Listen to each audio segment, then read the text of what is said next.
Welcome to Sagely Speaking with Mary Bono, the esteemed former Congresswoman known for her insightful perspectives and vast experience. Prepare to be engaged in thought-provoking conversations with influential personalities, exploring a wide range of topics, from social issues, politics, and policy, to personal development, shedding light on important issues that impact our society. Now, here's Mary. Welcome to Sagely Speaking. I'm your host, Mary Bono, and I thank you all for tuning in. This week, we have a really special guest who's been called upon by Congress to testify on narco-terrorism and other national security topics.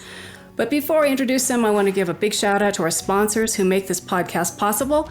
Mothers Against Prescription Drug Abuse, also called MAPTA, and its sister organization, MAPTA Action, as well as Communities United for Smart Policy, or CUSP. All of our sponsorship information can be found on our website at sagelyspeaking.com. I'm incredibly grateful for their generous support in helping to make this podcast possible. So our guest today, Mike Braun. Mike has been a longtime friend of mine. He retired from the Drug Enforcement Agency, or DEA, where he served as Chief Operating Officer and Chief of Intelligence. While at the DEA, his work focused on the link between drug trafficking and terrorist groups, something we're not hearing too much about these days, but welcome to Sagely Speaking, Mike. Well, thank you, Mary. I appreciate the invitation, and I'm really looking forward to our discussion. You made an important point there. We haven't heard about drugs, terror, and transnational organized crime, or the convergence of those very powerful threats in a long time. And I'd love to say that's because we've done a great job, or our government's done a great job of countering those threats, but we haven't. It's worse today than it ever has been. Now, why is that? We're hearing less, but it's worse than it's ever been. Yeah, I mean, well, there's just a lot going on. At any given time, our country, through the Department of State designation process, has about somewhere between 50 to 60 terrorist organizations that pose a threat to our nation and have been formally designated as terrorist groups. And the vast majority of those are involved now in one or more aspects of the global drug trade.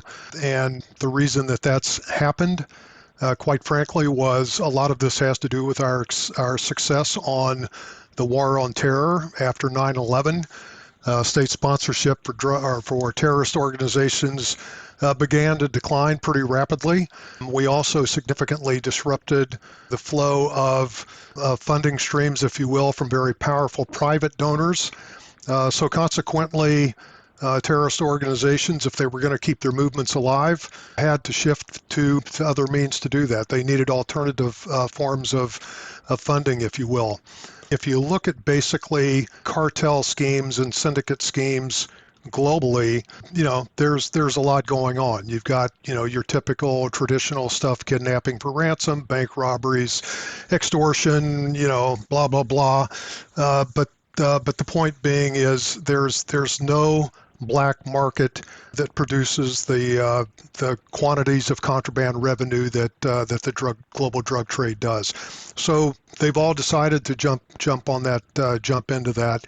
And again, most all are involved in one or more aspects of the global drug trade today. So there's partnerships, say, between Hezbollah and the Sinaloa cartel? Absolutely. Is this an example? I mean, that's one example.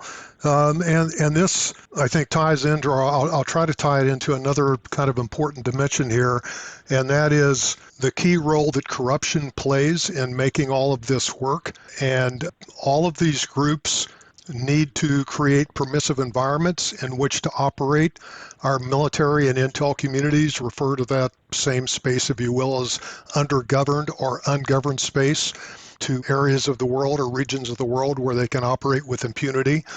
And they create that space or those permissive environments through very well thought out and developed corruption strategies and campaigns, actually, around the world. And when you bring these powerful threats together and they're operating in the same space at the same time, you have some byproducts that are extremely troubling. And I think we could probably take this right into our current situation on the southwest border. But if you look at Mexico, the Mexican cartels And this is just one example, Mary, where I'm going to try to bring things together. If you look at the Sinaloa cartel, they're between Sinaloa and Jalisco. They're the two largest suppliers of fentanyl into our country, and they're actually moving it to other parts of the world as well. But that's where the majority of it's coming from. However, they cannot produce those drugs without the support of major chemical companies and Chinese organized crime chemical companies in China that are producing the precursor chemicals and then moving them into Mexico, Central America oftentimes, and then up into Mexico, where these fentanyl super labs are producing this poison that's, it's killing 100,000 or more Americans every year over the past few years. And then you bring an organization like Hezbollah in. The cartels also provide sell cocaine to Hezbollah, and Hezbollah moves it to their markets in Eastern Europe and other locations, the Middle East and elsewhere around the world. And by the way, Hezbollah also, and Chinese organized crime, also are laundering the majority of the cartels' money now, Mexican drug trafficking cartels' money, which makes it extremely difficult for law enforcement and security or other security organizations in our country to have a meaningful impact on disrupting those flows of money. Can we go back a little bit to your service when you were at the DEA, and you used to brief a lot of military flag officers and obviously the Congress. Were they just totally deaf to this message way back when? I mean, it's so amazing how far we've come, but I know you were talking about this a long time ago. Yeah, talk about how the military had to come around to hear this perspective. Well, so this is interesting because the military has been involved in the Western Hemisphere, in Latin America and the Caribbean, as you know from your days in Congress, supporting host nation governments as well as DEA and ICE, Legacy Customs, and the FBI and others that are operating with their host nation counterparts in Latin America and have been for many, many, many decades, right? But the military knew the importance of that support with detection and monitoring equipment, AWACS aircraft, other D&M assets, and that kind of thing, to get host nation counterparts and federal law enforcement onto targets as drugs were moving north from the Andean region, through the transit zones of Central America into Mexico and then ultimately across our border. So it's not as if the military didn't understand the importance of this, but then flash forward to 9/11, Afghanistan, and to a lesser degree Iraq, but certainly Afghanistan, right? Taliban was extremely heavily involved in the production of poppies and morphine and refined into heroin. But I believe our military, with the resources that they had on the ground, at least in Afghanistan during the early days and then during much of that period, didn't want to bite off anything more than they were focused on, and that was, fighting terrorism, killing terrorist and insurgent groups throughout Afghanistan, and trying to bring some semblance of order to that country. So they were concerned that, well, if we go after the farmers, if we start eradicating crops and that kind of thing, they could turn them against us, etc. But what was amazing is the number of, especially 3-star and 4-star generals and admirals that started reaching out to DEA and wanted to know what we knew about the convergence of narcotics or drug trafficking cartels and terrorist organizations, not only in that part of the world, but elsewhere, right? Because again, after 9/11, going back to my earlier comment, what happened was many of these organizations, because our government had, and working with other partners, friendly partners around the world, had significantly disrupted the flow of money from very powerful private donors. Again, state sponsorship for terror had significantly declined, that they had to search out and find alternative ways of funding to keep their movements alive. So, that's what it really goes back to. We began to see more and more of these groups become involved in drug trafficking and transnational organized crime. So we began receiving a lot of requests from DOD, 3-star, 4-star, and below. Flag-ranked officers wanted to come to DEA and find out what we knew. I mean, look, they had heard from the CIA, they had heard from the Bureau, DIA, and others, but they wanted to know what the single agency that was predominantly responsible for countering drug trafficking into our country and other parts of the world that was destined for our country. Much of what I've already said was shared with them. And they were absolutely blown away because we could back up everything we were sharing with them with judicially approved telecommunications intercepts. We could share evidence with them that would meet the judicial test in a federal court. Okay, it's one thing to have an informant if you're working for an intelligence agency provide you information, but it's very different with federal law enforcement because that informant most often is going to end up on the stand at some point in time in a federal courthouse, and suffice it to say, their testimony is going to be heavily scrutinized. So what in federal law enforcement, what you've got to do is you've got to back that up with other evidence and intelligence that make them, undisputably believable, right? And so these flag-ranked officers began pouring into DEA, wanting to know about all this. And one study that I shared with all of them that really caused the light to go on was a study that came out of Stanford University. It was published, or it was completed in 2000. It may not have been published until 2001 or 2, but it was a study conducted by Professor James Farron. And he had studied and identified 128 civil wars and insurgencies that began at the end of World War II all the way to the year 2000. Okay? And what the study clearly showed was of those 128 actions or activities, if you will, or conflicts, about 111 of them lasted on average 8 years. There were 17, the other 17 though, lasted on average about 48 point something years, almost 50 years in duration. The only thing that distinguished those 18 from the other the 17 from the other 111 is those 17 conflicts, the insurgents and the terrorist groups that were involved in them, okay, were funding their operations through contraband revenue.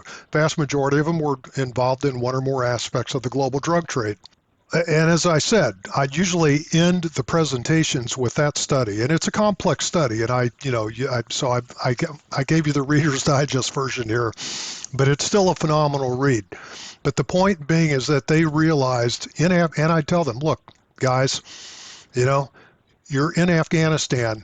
Virtually 90% of all of the world's heroin emanates from that part of the world, and unless you're fighting the drug trade with as much vigor as you're fighting the terrorist, the threats posed by terrorism, you're going to be here for a long, long time. Hopefully, that's a long-winded answer to your question. It's a great answer, but it's bone-chilling to think about this. When I have these interviews, I always wonder, is there hope? Are we going to ever be able to, tamp this back down, at least to a reasonable level? And, when I listen to you, it's so fascinating to me. And of course, I remember very well, I was in the Congress after 9/11. I remember these conversations and about poppy eradication and all of that. But a lot of our listeners are parents of somebody who's either died of fentanyl poisoning or somebody who's struggling or just interested people. I love my listeners. But fentanyl is such a game changer.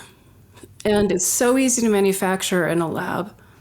And I don't believe anybody really understands the depth of this problem. But I have a really basic question for you. Why do dealers want to kill their customers? Why are they okay killing the people that are buying their product? Well, listen, I'm not a conspiracy buff, but I think that there's something else afoot here, right? I go back to China. Um, China's complicit in a lot of this, as far as I'm concerned, because they could crack down. It's China, for God's sakes. They can crack down hard on anything internally that they want to crack down on. Oh, let's talk about free speech, Oh, yeah. freedom of expression, political dissent. Oh, they can crack down on those, but they can't crack down on Yeah, this. they can't crack down on those drug manufacturers that are creating the manufacturing the precursor chemicals that have ultimately contributed to and facilitated the deaths of them. I mean, honestly, I view things quite differently. The murders of, over the last few years, more than 100,000 Americans every year. And I think much of this is, and I almost hate to use this word when it comes to drug trafficking but it's the weaponization of drug trafficking, right? Destabilize America in every way that you possibly can, and other freedom-loving nations around the world, by the way, right? Western Europe has got, and they have got a terrible cocaine problem these days, right?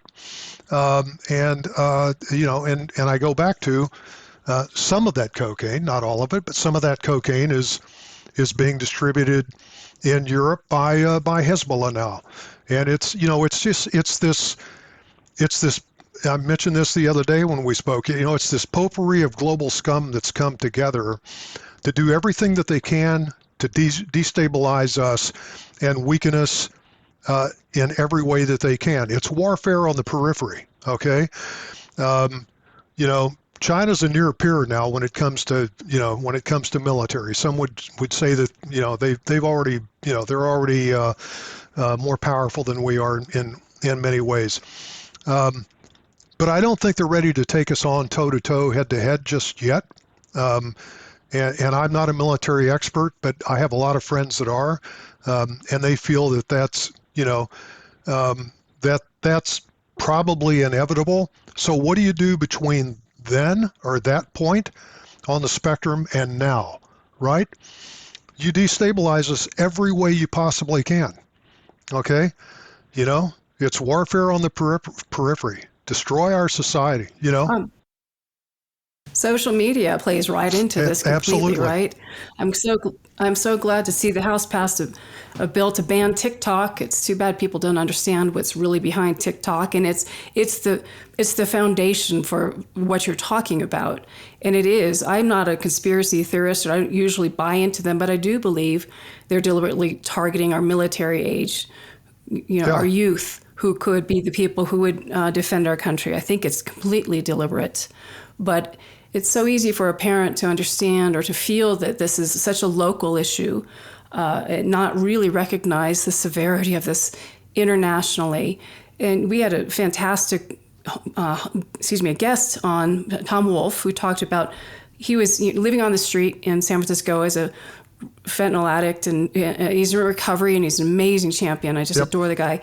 But he was talking about the dealers are no longer your street level dealers. They're not who they were 20 years ago, that they are the organized crime members themselves right there on the streets who are doing the dealing. And so that in itself is a huge change, right? It is a huge change, but I still talk to a lot of people, and one question I typically ask is, when you think of organized crime, who do you think of?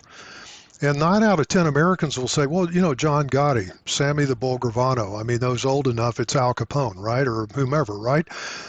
What America doesn't understand is John Gotti on his best day couldn't put together $1 million in cash. He was not transnational in scope. There's no doubt there were parts of the country he could reach, and for the most part, he was based in New York City. But the Mexican cartels are truly transnational in scope now. their organizational and operational structure and their tactics, techniques, and procedures are far more complex and sophisticated than any terrorist organization on the face of the earth. Perhaps there are a few that are right there with them, Hezbollah and a few others, but they don't have the reach that the cartels have got. Okay, they're all over Western Europe. They're all over Eastern Europe. They're in Canada. They're all over the Western Hemisphere, Eastern Hemisphere. For God's sakes, they're moving tons of cocaine and there have been seizures of ton quantities of cocaine in Shanghai, China, for God's sakes. Now, it wasn't destined for Shanghai. It was destined for points beyond, but that's the reach that they've got. Okay, and they're making, a recent RAND study basically said or reached as best they could the point that the global drug trade generates about $651 billion a year in contraband revenue. And I would say that the cartels in Mexico and the organizations, cartels or syndicates in Colombia, where a lot of cocaine and heroin is still produced to this day.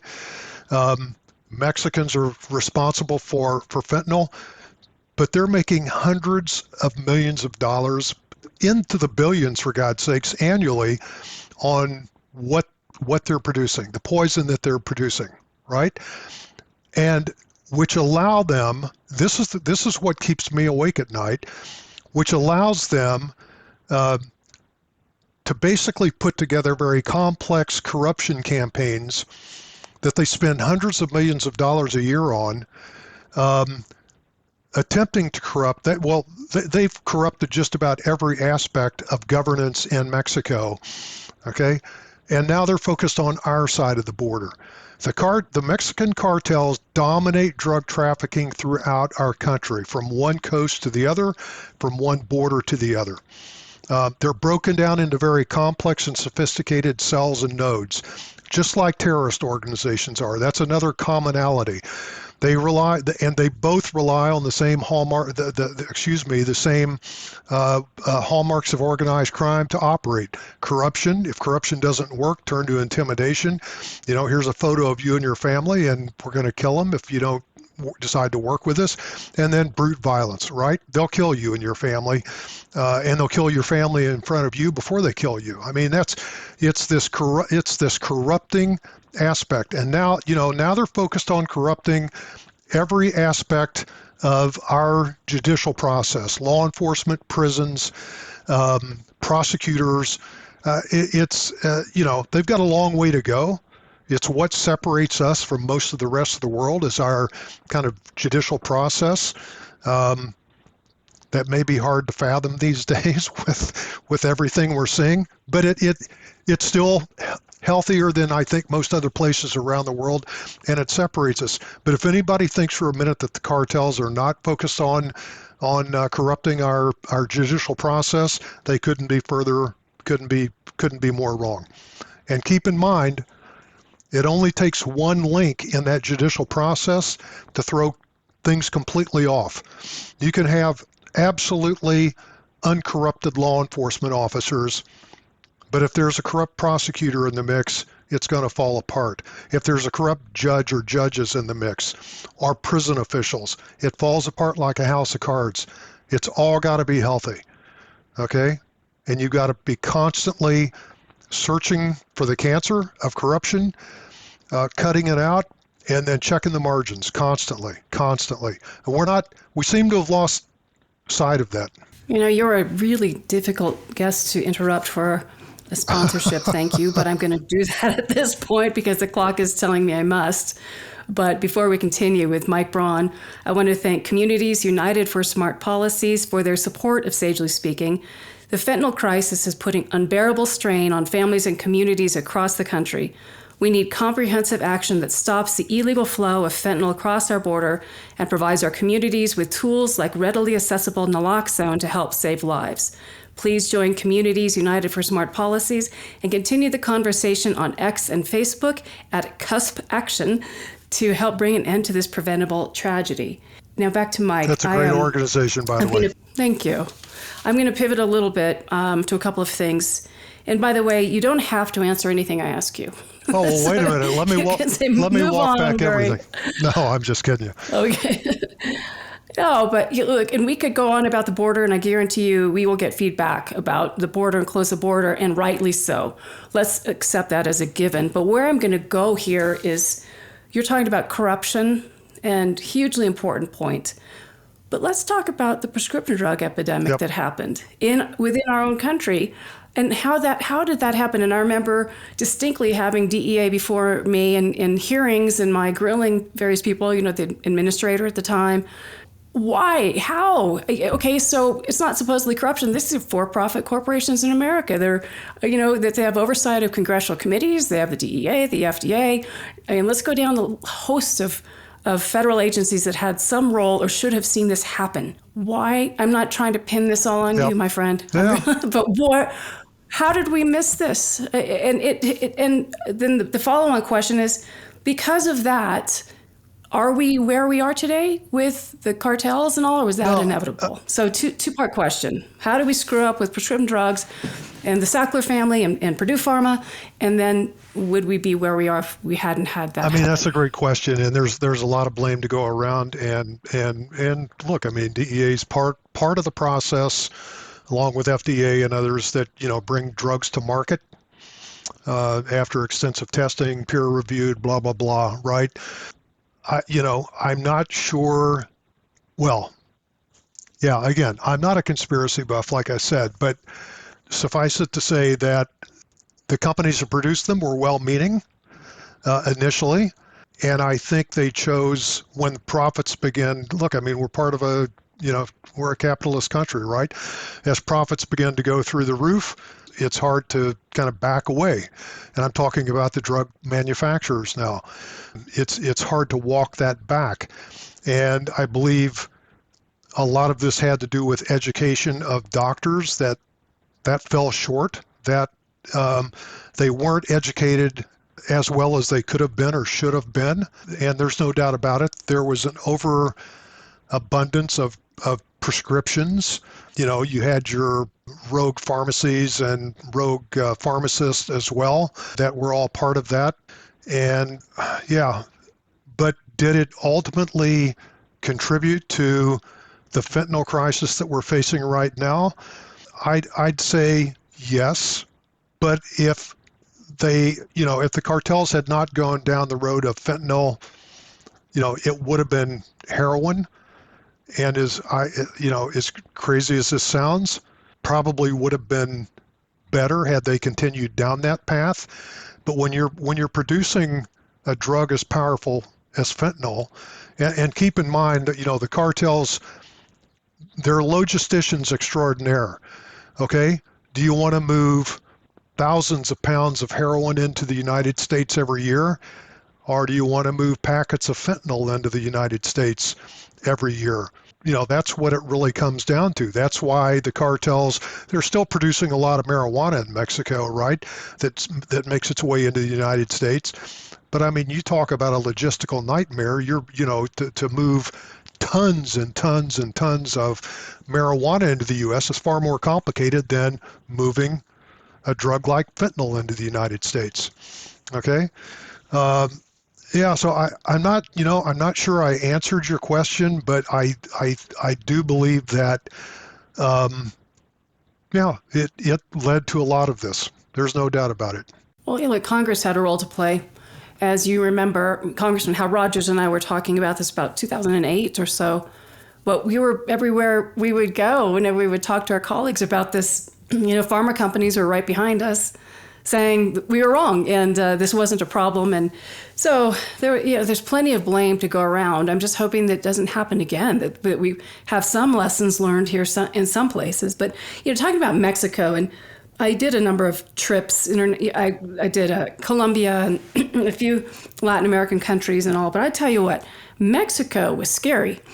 We were being surrounded. We were being protected. Well, we had some American folks with us protecting us too, but the federales were there protecting us. That didn't make me feel very comfortable at all, because they they were very disorganized. Really, they were supposed to turn left half of them turned left at a traffic light, half of them turned right, and half of their car stalled. It was not the most comfortable feeling. But you worked in those arenas for a long time in very dangerous places. Do you have some story that you can? I mean, look, here's what I can say freely now that I'm no longer in the government is law enforcement in Mexico, with every change of administration, they throw a fresh coat of whitewash on all of the law enforcement agencies. They change names, they move. It's a shell game, right? Mexico's criminal justice system has been abjectly corrupt for decades. But then you look at like Colombia, the country of Colombia, and Colombia certainly had their problems with corruption and that kind of thing, but they cleaned their act up. They have long-standing institutions. The national police, they're the equivalent of our FBI and federal law enforcement in general in our country. Very professional traditions. They've been around forever, right? With Mexico, it changes every 6 years. You just think about that. Go back in time. You'll see you can follow it. And personally, I think it's done for a reason, because in Mexico, everything's got a cost. And here's what I think folks also need to know is while we're talking about corruption here, the cartels in Mexico are also corrupting on both sides of the border key elements of the private sector, the real estate industry, okay, the communications industry, the transportation industry, right? It's not just the criminal justice system. It's key parts of what make our country work. And they've been extremely successful in that. Yeah. It's like I said earlier, that's what keeps me awake at night. It's funny, I was going to ask you that question, what keeps you awake at night? But the bigger question is, how the heck do you sleep with all of these things and knowing as much as you do? And, I've heard about there are other dangerous drugs like fentanyl, carfentanil, and nitazene and tranq, and that there are some other things coming our way yet that we haven't heard about that are even more dangerous. I don't know how things could be more dangerous than fentanyl, but is that true? And one of the challenges that DEA has and has always had, and that Congress has, quite frankly, okay, when it comes to scheduling, the derivatives, synthetics, if you will, derivatives that are, you mentioned, carfentanil, 3-methylfentanyl. I mean, all of these kind of spin-offs, if you will, you change, just a few of the elements, if you will, and it's not, fentanyl is illegal. And I'm obviously not a chemist, I'm struggling here, okay, but you change the chemical makeup of fentanyl in just two or three elements, if you will, and it's not illegal, but it's just as dangerous and deadly, right? Now, DEA's got the ability to quickly put those on kind of a provisional scheduling, if you will, but then you've got the entire agency that's got to catch up behind that, and it's yeah. Bad guys are always ahead of the good guys, aren't they? With all due respect to one of the good guys, I'm not saying you were behind, but the bad guys are outfoxing. That's the nature of crime. I mean, look at it. I mean, cartel members, if they send folks north or anywhere in the world, operatives, they don't fill out travel vouchers. They don't have all the red tape that an agent or an analyst in federal law enforcement or local or state law enforcement, for that matter, shouldering that responsibility. I mean, the bureaucracy and the red tape that goes along with basically conducting a search warrant, for God's sakes, to go after a key cell or a node, in Richmond, Virginia, or Chicago, or wherever. It's just, if America only knew, it's not easy, and they're not encumbered by any of that, and they've got all the money that they could possibly need to achieve their mission, okay? Meaning the bad guys. Yeah, I'd like to say federal law enforcement was different. Yeah, but it's not. It is different, much different. Well, Mike, we're just about at the end of time here for what we have today, and I could go on with you and continue to learn so much more, and I know that I will, and hopefully you will come back and we'll maybe narrow in on one thing in specific. But I want to thank you for your service more than anything else. But I'm going to ask you one more question, but I want to thank you for your service. And I know it's been a labor of love, and I know your wife is in similar business and an amazing woman. But thank you for your service to our country and for putting yourself in harm's way as much as you have. So my question is, what are you doing now? So I'm work for the Yakima enterprise. I'm the president of 2 companies, of the 40 companies, and the 2 companies I'm responsible for are providing services and both subject matter expertise consultancy services and IT services to federal law enforcement agencies in the intel community. And part of our military is principally focused on the SAW for Special Operations Forces community. So, my son's a reserve Navy pilot, and I feel like I'm kind of still contributing. And well, you are still contributing. For sure, and I know you've helped me with things along the way. Well, Mary, thank you for your service service in Congress. I mean that. You beat me up a few times back in the day, but you were doing. I don't remember that. You're making it wasn't that too up. bad. You were doing your job, and I was doing mine, so there were never any hard feelings. So thank you. I can't imagine me being hard on a witness, but I just am thankful I never said anything like. Remember Congress who said that the island of Guam was going to tip over. I never saw that to send it to you. I didn't have too many guests. I remember it well. Yep, I sure do. Yeah. How people can testify before Congress sometimes and keep their cool. So I'm glad we survived it. But I want to thank you again, Mike Braun, for everything. And most importantly for me today is that you've joined us on Sagely Speaking. And I want to thank our sponsors once again who make this show possible, MAPTA, MAPTA Action, and CUSP. And I would love to hear from you. If you have any thoughts, concerns, or questions, please reach out to us at hello@sagelyspeaking.com. And to my listeners, thank you so much for your support and for joining me as often as you do. Thank you very much. Thanks Mary. Mike. Thank you for joining us today on Sagely Speaking with Mary Bono. Remember, wisdom is a journey, not a destination. For more insights, visit our website at sagelyspeaking.com.